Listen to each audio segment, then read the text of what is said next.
I want to be a believer. I want to believe her, but in reality, how can it continually be happening at the same place by the same type of people? And so my theory is that mom's lonely, mom needs her daughter, and that maybe you just made up this problem because you needed my support, and the more that this happened, the more I came around. Maybe this has just kind of become like a altered reality to get attention from people, doesn't matter who, because you're by yourself and you don't have dad anymore to talk to twice a day. So you're lonely. Wow, that's the first I've heard of that she really didn't know if she believed me or not. Well, Cheryl's daughter, Bryna, says her mother is lonely, vulnerable, and believes that Cheryl may have created an altered reality to get attention. My mom's life right now is an altered state of reality and chaotic. My mom thinks that people are gassing her, using chlorine, ammonia, and there's even chemicals now that are going undetected. They're using so many different chemicals to see what her body or a human body would be able to withstand. And she even mentioned today, they tried to really dose me last night, but they weren't successful.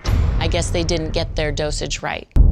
My mom grew up in a Jewish family, so my theory is she has heard about the whole gassing with the Holocaust, then what's happening on the news, terrorist attacks, and dealing with 9/11. She's kind of all summed them up into one, and they're all kind of happening to her.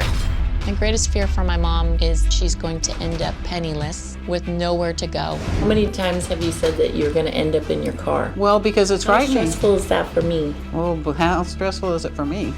My mom won't listen to me, but hopefully she'll listen to Dr. Phil.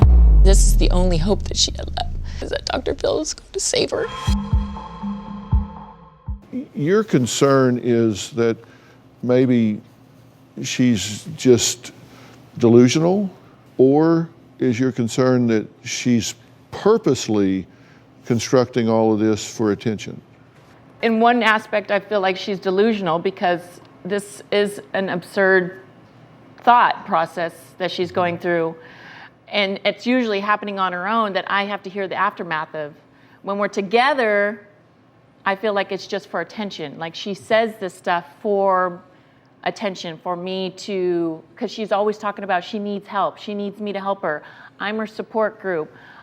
How do you respond to that? Well, I respond to that they're smart about what they're doing. They single somebody out that's by themselves, has no company, no one comes over, has no support group, and then nobody believes you. Well, I have two observations I'd like to share so far of what I've seen and heard so far. Okay.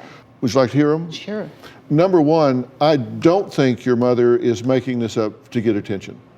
In my opinion, you can cross that one off the list. Okay. I really don't think that's true. I think she believes what she's saying 100%. The second observation I have is that when you said you saw that man and looked into his eyes and you could tell he wanted to put his hands around your neck and choke you to death and wanted to kill you, and right then, right that moment and all. I've been doing this for over 45 years, and I'm about as good a read of people as anybody I've ever met. Mm-hmm. And I couldn't tell all of that from looking at somebody and the way they shifted their eyes. So I think you're projecting a lot onto that person because you're suspicious of them. I know everybody trusts you and they will listen to you, and I'm just hoping that this is not just happening where I live, but it's happening all over. It's an attack within for our country. Mm-hmm. No, and it's only those of us that are observant and pay attention. Of course, we're going to be the target because we're the ones that seeing what's going on.